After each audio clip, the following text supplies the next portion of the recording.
When you showcase Gujarat, you showcase India. When you showcase India, you showcase Gujarat.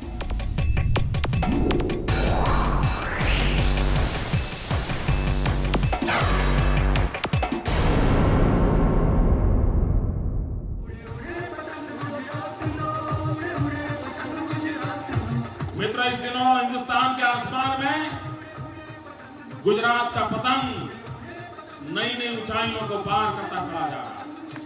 विकास की नई क्षितिजों को हम छू रहे हैं। वाइब्रेंट गुजरात ये शब्द नहीं, ये जीवन का हिस्सा बन गया है। साबरमती के तट पर मनाया जा रहा ये पतंग उत्सव वाइब्रेंट गुजरात का मुख्य आकर्षण है। ये गुजरात की तरक्की का जश्न है। लोगों की मेहनत और ईमानदारी रंग लाई है।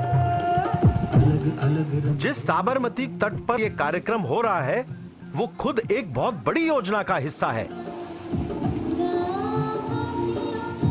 ये खूबसूरत पर्यटन स्थल आगे चलकर सारे देश के शहरी विकास के लिए एक जबरदस्त मिसाल कायम करेगा।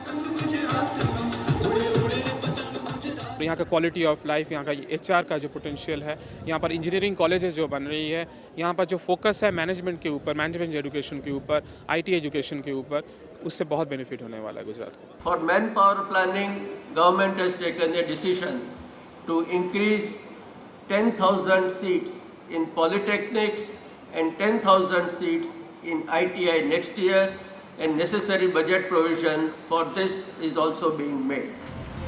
तेजी से तरक्की कर रहा गुजरात अब हिंदुस्तान के बाकी राज्यों को काफी पीछे छोड़ चुका है। गुजरात की आर्थिक तरक्की की तुलना अब दुनिया के बड़े-बड़े देशों से की जाती है।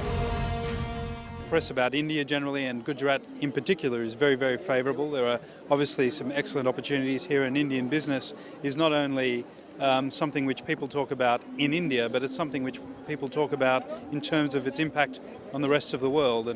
And like I said, Gujarat is a big part of the Indian economy, and so it plays a very important part of that global impact of Indian business. I live in Antwerp, which is a large Gujarati business community, mainly in the diamond sector, also in shipping.